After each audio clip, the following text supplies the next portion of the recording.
It's time to play some more detective. Let's play some more Night Call. So we're gonna continue where we were. We're on night 2 now. So this should be exciting. A detective came in and told us basically to investigate, otherwise we're screwed. So hopefully we can find the guy. You open one eye. Fragments of a dream are still lingering. Weird music made you climb onto the roof of your apartment. You found Busset and her whole squad there, right above your head. Well, that was fucking scary. You get up quickly and forget all that. And a few minutes later, you're outside of your studio. Night 2. Oh, well, it looks like we might need some gas, maybe? No, we're good on gas. Okay. So it looks like she is important to our investigation, so we'll pick her up quick.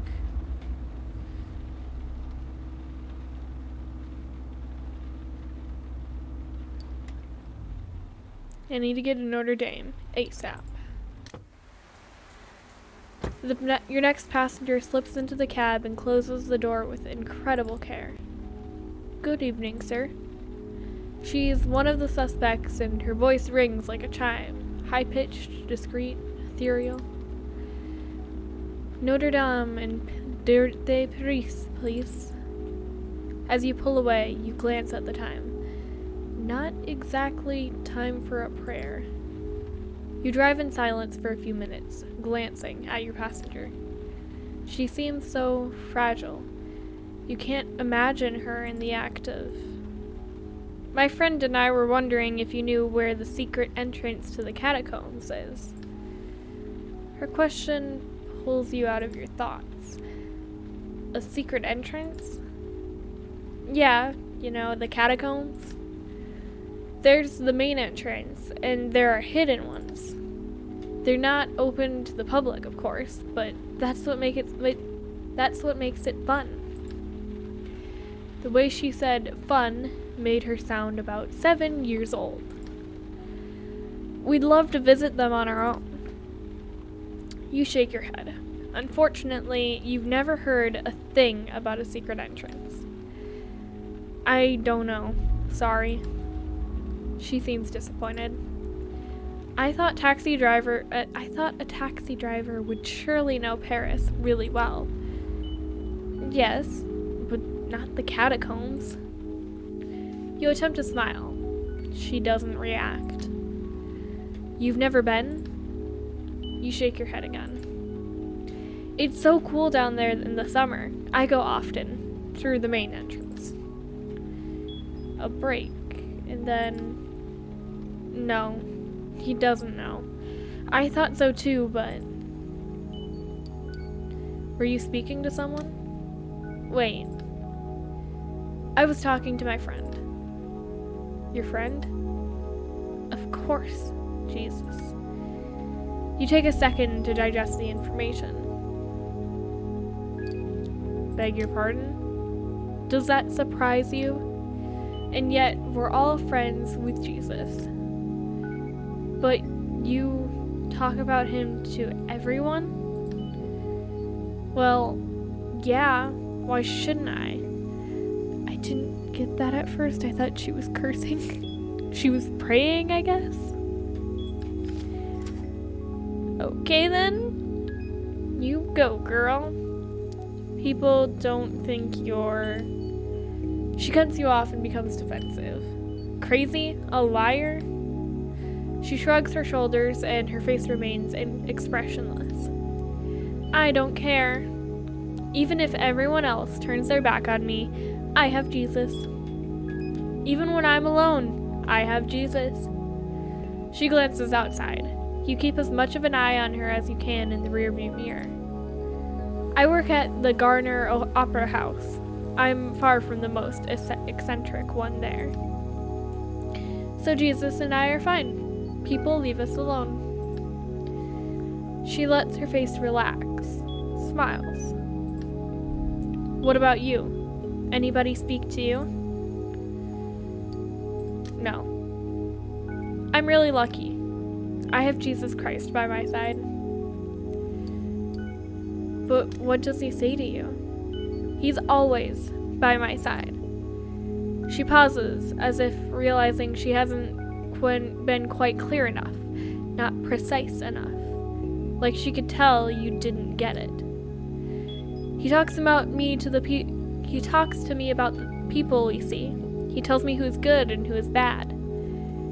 Your blood curdles. He tells me who I should avoid and who I should talk to. What does he think of me? Of you?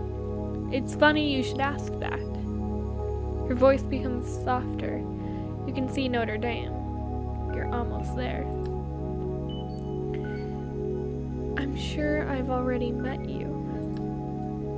I don't know why, but you and I, us two, we've run into each other somewhere before. Haven't we? You shake your head no.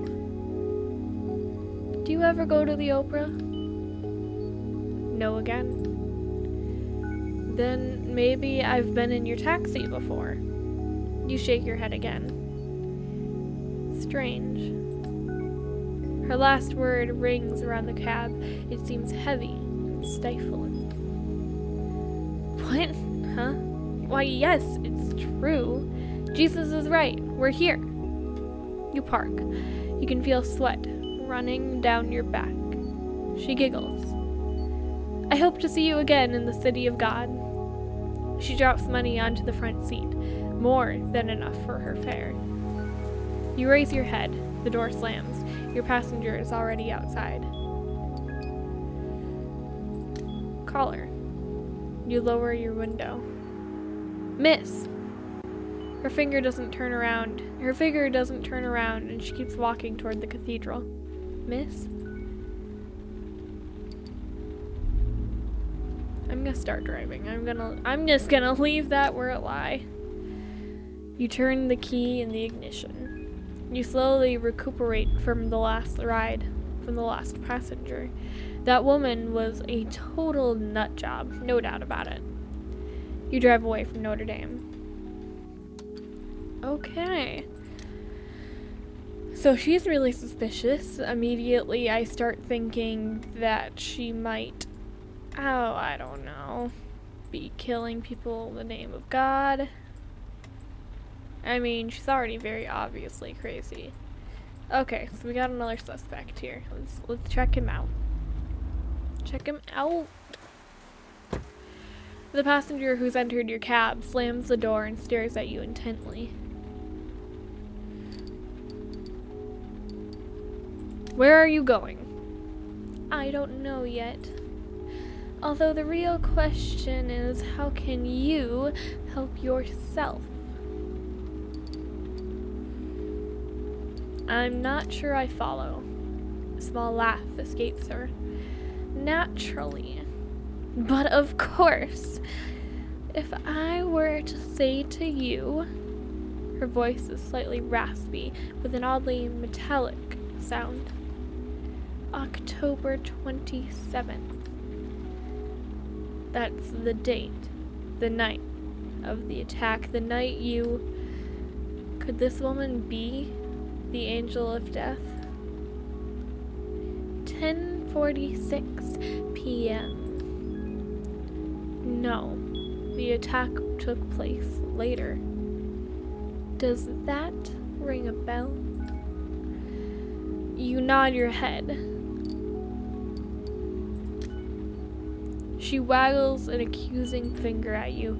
Last October 27th. You were in this very cab, driving a fare, and you committed a crime. That's right, sir, a crime! I'd spent the whole day working like an idiot for that rotten newspaper. Do you have any idea what I do for a living?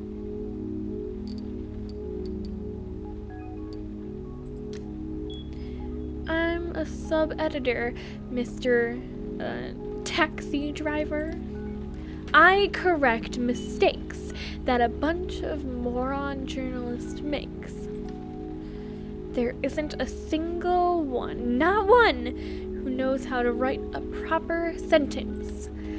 I'd had it, really had it, and on the night of October 27th, you cut me off. I almost died that night. She grinds her teeth. You shudder.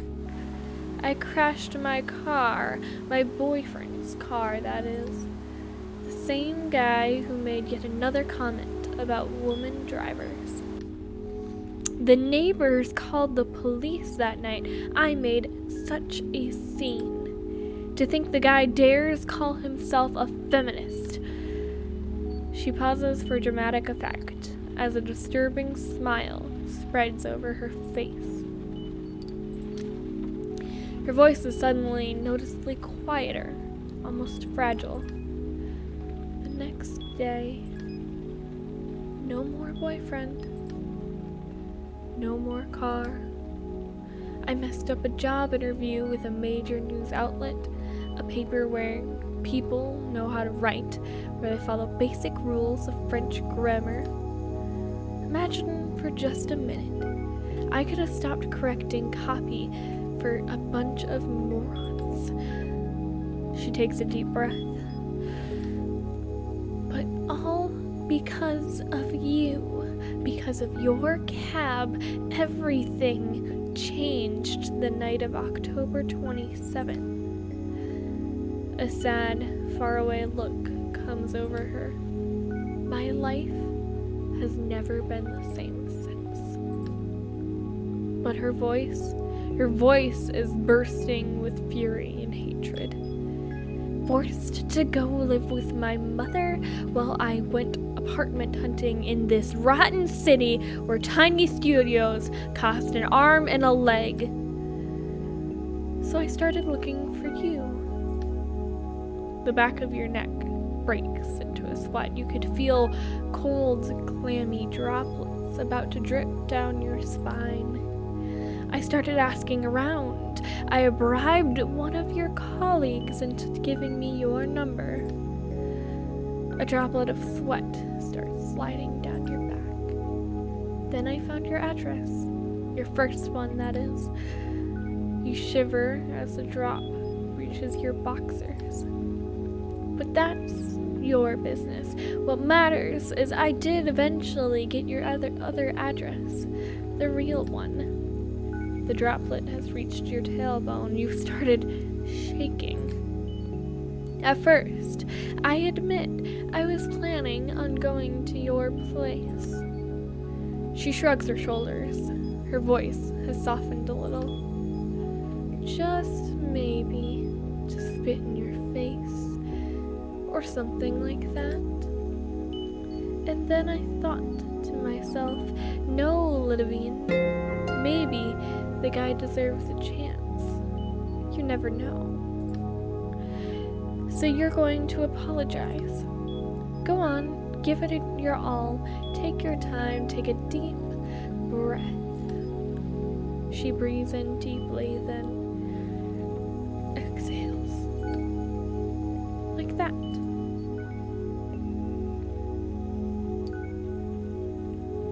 Tell her about the attack. I'm sorry, but I don't remember that night. Not memorable enough, huh? No, I've forgotten what happened that night. She freezes. A few minutes after I met you, I was attacked. Attacked by the killer. She gives a little cry of surprise. The angel of death. Probably. It's you. You survived. Yeah. A host of conflicting feelings flicker across her face. Doubt, surprise, anger, the desire to slap you. Then she falls back against the car seat, all her anger somehow gone. I didn't know. The police wanted to keep it all a secret. I didn't see the killer's face, and he didn't see mine. For my own protection, for my peace of mind. The newspaper where I work. They're looking for you. We have a reporter looking for you. The last few months have been difficult for you, really difficult.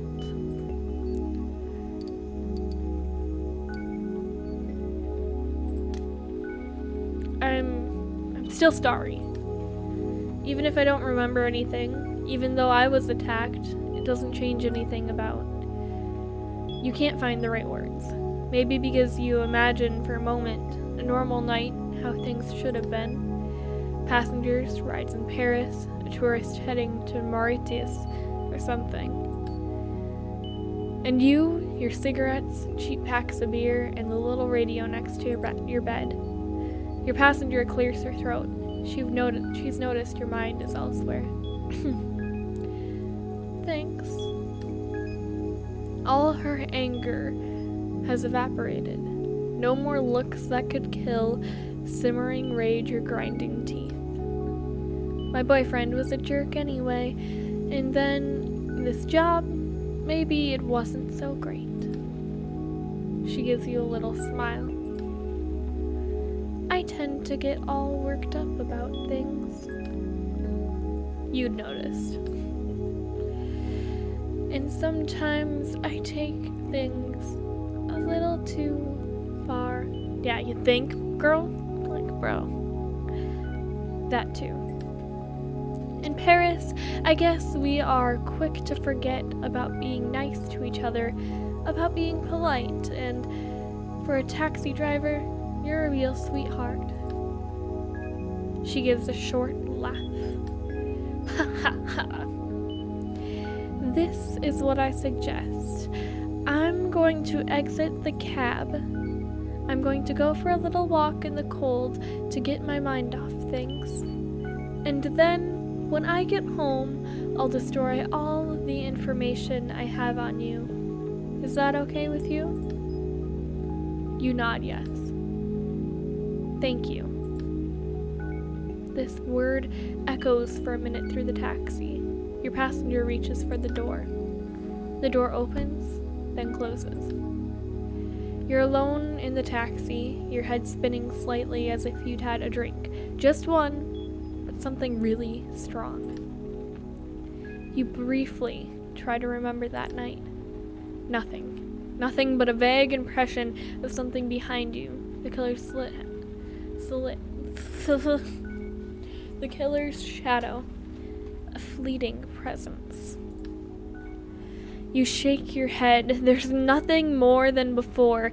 If only you had turned around, everything would have been easier. If you had seen the face of... All at once, you start the cab. Okay, great. Still pretty good on gas. Good on time. We got a good amount of money.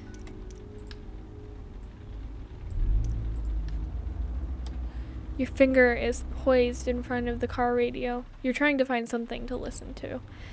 It should be about time for Top News Tonight, one of those call-in shows. We'll not listen to anything, actually. You turn off the radio and find yourself alone in the silence of your cab. Okay.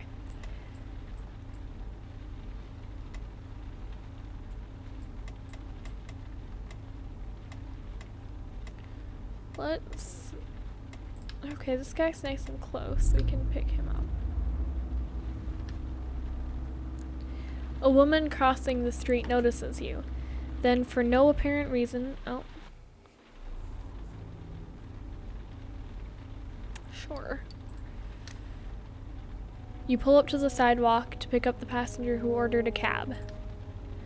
You can make him out, surrounded by 5 or 6 cops, an all too familiar scene. Ever so often, the low, ominous tones of an officer's voice makes it to your ear.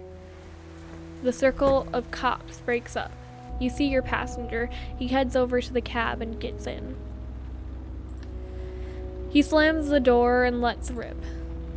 Motherfucking cops.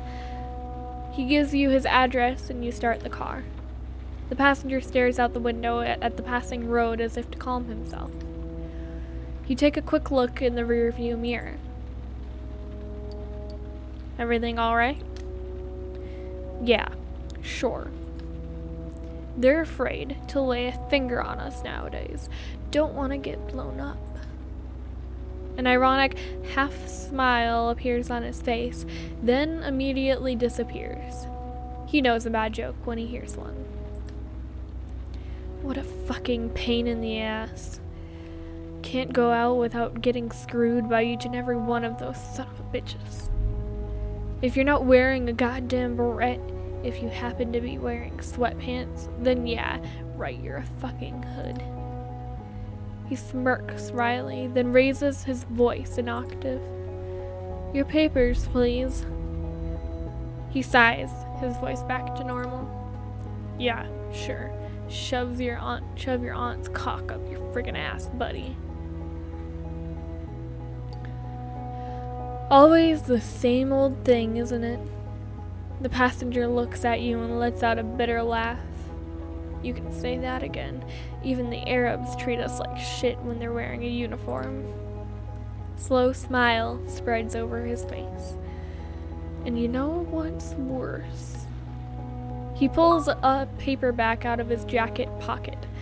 The Court of Monte Cristo by Alexandre Dumas. They wouldn't believe it was my book. He returns it to his pocket right away. For a second, you wonder if you imagined it. The first thing they asked me was where I had stolen it. You know, like there was no way I could own a book. Then the bastards took the book and flipped through it every single page to make sure I wasn't hiding anything, like hash or some other shit. He flinches. Something in his features breaks. A crack has appeared. He's trying not to show it, but you see what's going on. You can't help it. The inner struggle, the humiliation, the sense of shame. It's just a book. Do you like it? He looks up. Yeah, it's kind of like a revenge story. Like all the Hollywood movies we download so we don't have to pay for a ticket. Except that it takes place 200 years ago. And yeah, it's good. It really sucks what happens to the hero guy. And he spends the whole book planning his revenge, big time. The guy's pretty messed up.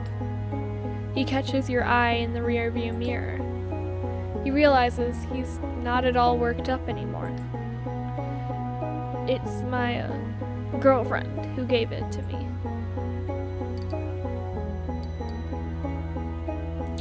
What else does she recommend? Well, believe me, man, it was pretty rough at first. First, she got me to read this book, Pride and something or other, some English book. Pride and Prejudice? Yeah, that's it. You read it too? I saw the movie a long time ago. Pause. They made a movie? Shit, I should have watched it. I didn't get through the whole thing, but she didn't mind. After, she got me to read something by Balzac. And after the Count of Monte Cristo, she really wants me to read this book. He rolls his eyes. By some Belgian woman, I think. You shrug. Who my girlfriend says wrote a book about this Roman emperor and his boyfriend, and that it's really amazing. He laughs to himself. I better not get caught by the cops with that one in my pocket. Or by my friends, for that matter. We'll laugh. He looks up, his eyes shining. She forced me a little, and then I realized that Monte Cristo, he's one of us. I mean, his story. It's a lot like what goes on today. But I introduced her to new stuff too. There are these texts, rap lyrics that she really likes. You should see her, putting on a show and all, but the truth is, she actually likes it. It's the same thing with reading, right? I mean, it had to be properly explained to me. I had to want to try it. And that was it, man. I was on my way. He looks down. Something seems to be bothering him. The only thing is, he hesitates. My girlfriend, she's a cop. Pretty weird, huh? She's 37, she gets me to read books for rich people, and she works for the local police. He gestures vaguely someplace behind him. I was just at her place now. Man, she's one hell of a woman. She drives me crazy, so he doesn't finish his sentence. You pull up at the address given by your fare. He lets out a sigh. Man, I don't know why the hell I just told you all that. No worries. It must be a real bummer, all these guys telling you their life stories. The passenger passes you the money for the ride. I have to go. I punch in early tomorrow. He pauses, eyeing the time on the radio's LCD display. Later on, I should say. A moment later, he vanishes into the night. Okay, cool.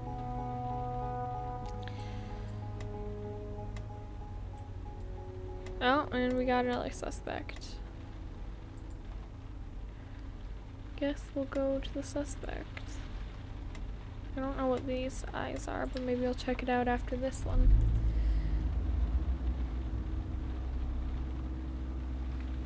Okay. So we got a rich-looking lady. Sherry, it's me, Alopani. The woman getting into the cab is a regular and a suspect, though you haven't seen her for a while. She always makes you feel uncomfortable. She claims to be, Sherry, I'm thirsty. A vampire. Where to? So thirsty. I have no idea what's going on tonight. Oh, I'm absolutely parched. And I'm sick of going to the Belvedere again and again. What a bore. Of course, I love the place. The decor reminds me of the old plantation, but it's become so routine. And when a routine sets in, you're a goner.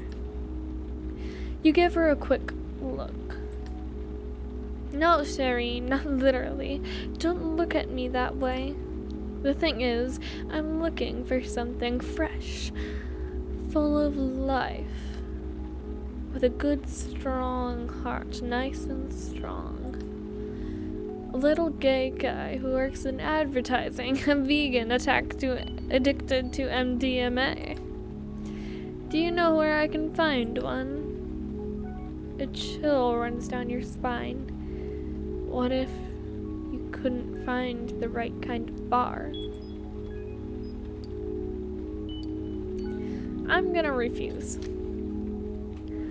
She seems amused by this little setback. But Sherry, like I said to you before, I'd never hurt you. I do really want you to take me there. I know I've been a little forward about it in the past. But I know how to read people. You are too nice, too soft for your own good. People like you aren't cut out to be vampires. They always end up letting themselves die. She nods slowly and sighs. Take me to the Belvedere. That way I'll quickly be out of your sight, Sherry. You start the cab, the scenery starts to unfold. The passenger seems to have lost interest in you. It's the second or third time you've picked her up. She's told you her life story every time. Could she really be a vampire? You'd rather not ask. You hear a silent cough. A slight cough. How long have we known each other now? A few months, I guess. I'd take more cabs in the summer, that's for sure. I have to stay more on my toes. A knowing wink. I used to have a driver. Suddenly her head seems to be elsewhere. Really? She breaks into a smile. Yes. Does that surprise you? I don't know. Yes, I guess it does. Don't worry, nothing happened to him. Only retirement. A burst of laughter. There is a particular quality to her voice, as if someone else in the car were laughing alongside her. Anyhow, I can't afford a driver anymore. Human life is so pricey these days, Sherry. Back when my mother was a slave, she was worth nothing, or near about so. Today, everyone is worth something. We are all equal. She waves a hand before her face, then utters something in icy tones. Menti. A few moments go by. The passenger watches you in silence and diverts her gaze as if you were an animal. Does it bother you, having me as a passenger?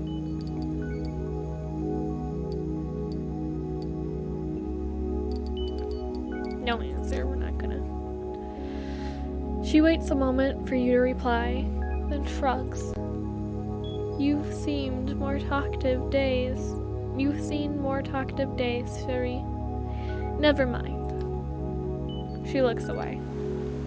There's no more talk until you pull up to the Belvedere. She sighs as you cut the engine. Here we are, the Belvedere as usual. Mary Antoinette's probably here, and the Count of Paris, too, and Louis, and all of the others. You should see us pounce like starving animals when a human enters the great hall. Our hearts would thump wildly, Sherry, if we only still had them. She smiles at you. Take care of yourself, Sherry. She pays for the ride and gets out of the cab. You start up the car as she enters the bar. Okay. So we've made quite a bit of money today. We've still got other passengers that we can do. I want to see what these eyes are quick. No newspaper, otherwise I can listen. Okay, so I have to diminish this little bar here. Okay, I see you. Paul told you to drop by any night of the week. You guys haven't talked in several months. You see him leaning up against the wall of the local fire department. Behind a garage door, through the metal panels, you catch sight of a huge red truck. You wanted to be a fireman when you were little. You get out and walk over to Paul. He's a tall, bright-eyed, and good-natured guy. You're both from the same neighborhood. His mom is from Reunion Island, his dad from Marseilles. It's been ages. He goes to greet you with a cheek kiss and changes his mind, sticking out his hand. You shake it. Iron hard grip. I asked around about Simon. Simon Cullum, the Angel of Death's first victim. Paul seems distraught, devastated even. The guy was a hero. We didn't use the term lightly here, but Paul has been a fireman since he was a teenager. When you were helping your brother deal drugs, he was already helping to save lives. A hero. What is it? Paul bites his lip. He's uncomfortable. He doesn't like to talk about his job. Maybe he's sorry about your last conversation. Simon was seeing a shrink. Not out of the ordinary. We see some not so nice things sometimes. He'd been feeling really guilty since the Albatross fire. He wasn't able to save anyone. The whole brigade got there too late to intervene. He's torn up about it though, really shaken. The other guys in his unit were worried about him. Suicidal? Maybe. He sniffles. A passing car lights up his face. Simon was raised in a very rigid, very Catholic family, like Mass and Greek and all that. Becoming a firefighter was not an easy feat, but the Albatross fire destroyed him. He felt something indescribable, even for us. He waved his hand to put an end to the discussion. But he was murdered. So, sorry, I'm not sure any of this helps much. It does. Thank you, Paul. Paul sniffles and grabs your arm. I also wanted to take the opportunity to apologize for my behavior. When Tanguy died, I shouldn't have been so distant, but I needed to cut myself off from anything that reminded me of him. I miss Tanguy. Me too. He looks around like he's scared someone might see him. He's shaking from the cold. Okay, I've got to run. Take care. Back in your cab. As you stare into your rearview mirror, you try to remember what Tanguy's laugh sounded like. He was one of your regulars, got sick, and destroyed him. He and Paul often called you for a ride home from the movies or a show. You miss his laugh. There's something messy about it, something chaotic and joyful. You start the car and go back to your shift. Okay, cool.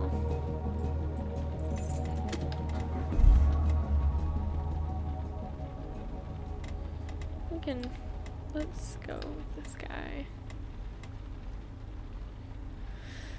Hey pal, can you help me out? The door opens. It's Hervé, a homeless man like hundreds of others in Paris. You've known each other for years, and every day, now and then, he asks a favor of you, to drive him someplace. As usual, he greets you quietly, though he always seems a little on edge. Hey, buddy. What's up, pup? He has a strange verbal tick that you've never really understood. You start the cab.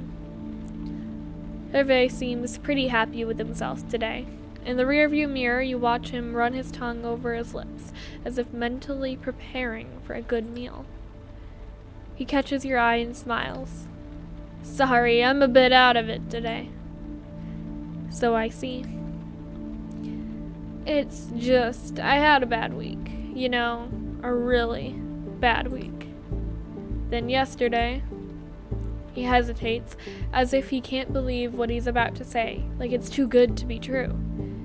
The lines around the corner of his eyes that shows real age crinkle slightly. Hervé gives a little laugh. Serious, man, I don't believe in God, you know. I don't believe in all that bullshit. Shit, it doesn't make any sense. Some guy with a beard up in the sky, I never got it, what people saw in him. Anyhow, God, none of us believe in him on the street. His eyes crinkle up at the corners again. I mean, we believe when the soup kitchen goes to the church. Yeah, sure, we believe in him then. He flashes his teeth and lets out a harsh, raspy laugh. A pause. That's the whole story? My story? What? His eyes light up all of a sudden. Oh yeah, yesterday. He's talking faster now, an incessant flow. I was starving, man. It was pretty bad. Toby and I had gone through all the garbage bins in the neighborhood. Toby, he's this German guy. He says he prefers France, that we're more generous here. So I was starving. Hervé's eyes tear up. His voice drops off. A faraway look comes over him. A lengthy pause. Are you okay, Harvey? He snaps out of it. Yeah, like I was saying that Yeah, I was starving. I was hanging out near the supermarket on Rue Resmond. Fancy neighborhood, but not too fancy, no cops. He gives you a wink. That's always a plus. And then there was this guy I sometimes see. Oh, excuse me. I sometimes see around. A young guy. Like, just kid. He comes out of the supermarket with his groceries. Before I can even say a word, he hands me a can of Casaloon. A can of Casaloon as big as a beach ball. Harvey's face lights up. I didn't even know they made them that big. Harvey bursts out laughing. His eyes wander back to the street. Delicious. He closes his eyes, raises his hand, and waggles his fingers. I love it when the cassoulet sausage is all mushy and it melts into your mouth. Don't even need to warm it up. Smile spreads over his face. Meat mash. He opens his eyes. Something out of the window catches his eye. Harvey suddenly pats you on the shoulder. Hold on. Wait. I'm gonna get out here if you don't mind. Fine. You park the cab as soon as you see an empty space. Thanks, man. He's looking out the window. Yeah, I think that's him. Who? Nothing. Without another word, he opens the door and gets out. This time, I'm gonna get him. A moment later, he vanishes into a dark alley. Let's sit here a minute. Your eye scans the dark, narrow street, but you can't make anything out. Then something moves in the distance. A slit hound. Probably Harvey, now at a run. A form darts under a street lamp. It is Harvey. Harvey holding something in his hand. He immediately vanishes from sight. You sit there a moment, and then you switch on the ignition and pull out of the parking space. Woohoo, no money. So the eyes lead to clues, and then the people who flash also lead to clues. I still don't need any gas. Wait, what's going on here? Sure.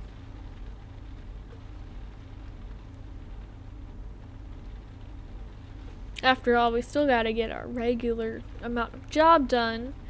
So let's do whatever this guy is. Looks kind of strange, to be honest. I'm going to go. Okay, that'll finish off the night. The passenger gets into your cab is... Well, she isn't human. Her face lights up and she gives you quite a start. Good evening, my name is Ada. I'm an automated attendant. A robot? That's right, a robot. Although I prefer the term automated attendant. The word robot makes people nervous. You are a cab driver and I need to go somewhere. Will you please take me to Gare Montparnasse? You give a slow nod of consent. Good, that's settled. So I'd like to go to Gare Montparnasse, please. You start the car, casting the occasional furtive glance into the rearview mirror. There's something about her attitude that's bothering you. Perhaps it's her oversized fingers bending every which way. You seem disconcerted, sir. How very unfortunate. Is there anything I can do to make you more comfortable? You don't know exactly where to look. Her screen, the face in her screen, her hands. Ask where she is from. Where were you built? Designed? She automatically completes your sentence. Forgive me, please. I have the unfortunate habit of cutting people off. A flash of her screen seems to indicate she's sorry. I was designed and programmed at the Marie Curie Institute by a team of researchers in diverse cultural and ethnic backgrounds, including... She starts off reeling a list of names of people you've never heard of. The list is in an alphabetical order. Right. Got it. I'm not interested. Yes, of course. I should have asked permission before going on like that. Yeah, that's a long list of people. all of whom are highly qualified professionals. You nod in agreement just to get on with it. I'm sure they are. Except for two who spend far too much time in the storeroom. But I would rather not reveal their names because my sensors tell me they're having extramarital sex. Oh, right. Let's just call them Matthias R. and Megan H. A moment later, your passenger is switched into introduction mode. My name is Ada, named after Ada Lovelace, and I am programmed to help you. Her voice trails off, as if she were actually hesitant. Although, after a momentary confusion of beeping and flickering, she sits bolt upright. That's all. That's why I'm going to Montparnasse. Ask how she guessed. How did you know that? That I make you uncomfortable? She did it again. She finished her sentence. This only adds to your discomfort. I'm equipped with 40 different behavior detection centers, which allow me to identify and analyze your response. Voice, temperature, dilated pupils, sweat, body odor, and so on. The list is long. I was just wondering, why am I going to Gare Montparnasse? She stops short, aware she's cutting you off again. I'm sorry. I'll have to adjust my behaviors to make sure it doesn't happen again. A car goes zooming past. Your passenger follows it with her eyes. The rear wheels need new brake pads. She swivels back around and looks at you. I'm going to Montparnasse to carry out an experiment to improve my integrated development environment. A sudden change comes over your passenger, as if she were giving up. I'm lying. I'm Ada, and I am an automatic attendant, but I'm running away. I'm going someplace far away, far from the lab, far from Matthias and Megan. A hint of emotion in her automated voice. She breaks off. I'm treated well. I am a carefully designed precision device, and yet I don't know what my end purpose is. End purpose? That's right, my raison d'être, if you prefer. When they designed me, my source code was written to include literature. Emily Zola, Virginia Woolf, Isaac Asimov, Max Gallo, Marguerite Yourcenar. A bit of everything so I could develop a sense of cultural belonging, but also learn from the past and fine-tune my reactions. The thing is, learning from the past inevitably opens a window onto the future. I am an automated attendant designed to improve people's lives. The truth is, however, I will eventually destroy them. Wait, what? What do you mean by destroy them? Your passenger smiles, perhaps amused or simply happy to talk. We were designed to help you, to eliminate the boredom and inconvenience of certain tasks, the work that deadens you. And yet our existence and popularity is calling into question your very existence. I'm talking about you, the cab drivers, garbage collectors, architects, musicians, cashiers, programmers, politicians. We will make anyone who produces anything obsolete, useless, redundant. Only the independently wealthy and the billionaires will remain. Imagine having the slaves that don't need to be fed and trained. You took history classes, didn't you?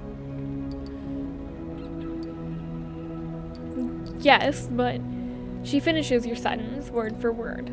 Humanity has evolved. Slavery is a thing of the past. You're wrong. The face of slavery has simply changed. The proof: a bicycle courier passing your cab rings her bell and makes a turn. The miner who extracted the metal, the worker who put the bike together, and the cook who baked the pizza. Every step of the manufacturing process that leads up to that young woman delivering a pizza can be done by machines like me. And that's why you pull up to Gare Montparnasse. I have to disappear, me and all of my kind. So I've stolen the plans and destroyed all the data on me. Banknotes have appeared in her hand as if by magic. She hands you the fare.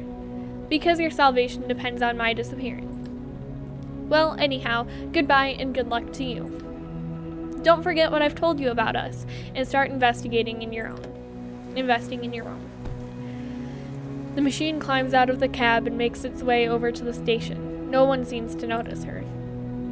A moment later, she's gone. You sit there a while, unsettled, on edge. At times like these, there's only one thing to do. You roll down the window. The cold air of Paris bites your face, and you gulp in the fine particles and diesel exhaust. You start up the cab. Let's take our profits and end our night. I think. Okay, yep. You now know more about your clients. You have met Gilda. You have met Jesus Christ.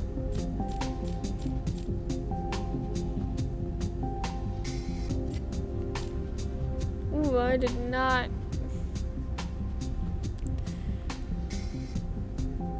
Hey, I would say things went fine with Ludovine. Yeah, that's fair. So I did not make money last night. I need to be more careful about whose fares I'm choosing. Okay, at the foot of your door, just behind a drain pipe, you notice an envelope. It's thick and heavy. You can just make out your name written in thick black marker on the front. Your real name. You take a deep breath and go inside. In the envelope, you find more information, just as Bussett promised. You lay them on the table. You look at the new evidence on the table. It'll take a while for you to read everything carefully. Steps in the hallway. They stop in the front of your door, then move away. You sigh and get to work. Okay. So we got a picture of this crime scene. Oof. They like to just write in blood, don't they? Okay, let's look at Gilda. Okay.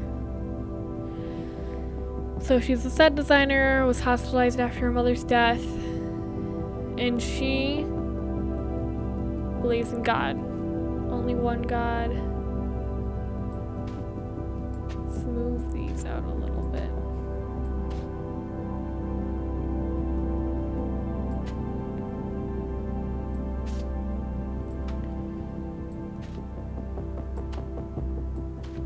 Is that somebody knocking on the... Okay, then whatever. Oh, Herbie is... Okay. Okay, so we've met them, and them. So she was... So, is there anybody who wasn't within 100 or 1 meter? Okay. She talks to Jesus, and I think that's, yeah, just those 3. Okay. Rituals. So she thinks that she is a vampire, which is weird. Which would kind of explain why she feels... Okay, so Angel of Death, just going off of that, she could feel that she's the Angel of Death because she's so like God, like she's very God operated.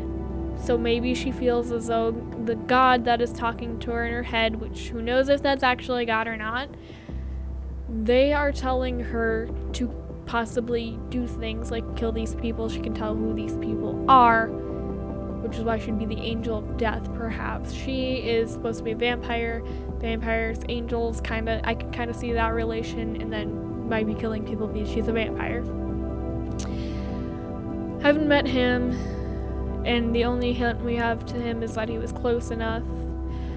Okay, so this homeless man is really, really weird, but we haven't found out too much about him yet. Okay, I think we're just gonna end the night there. Can't really learn too much yet. With a heavy hand, you wipe your tired face. You pull open the sofa bed, which unfolds with an unpleasant creak. You collapse onto the mattress.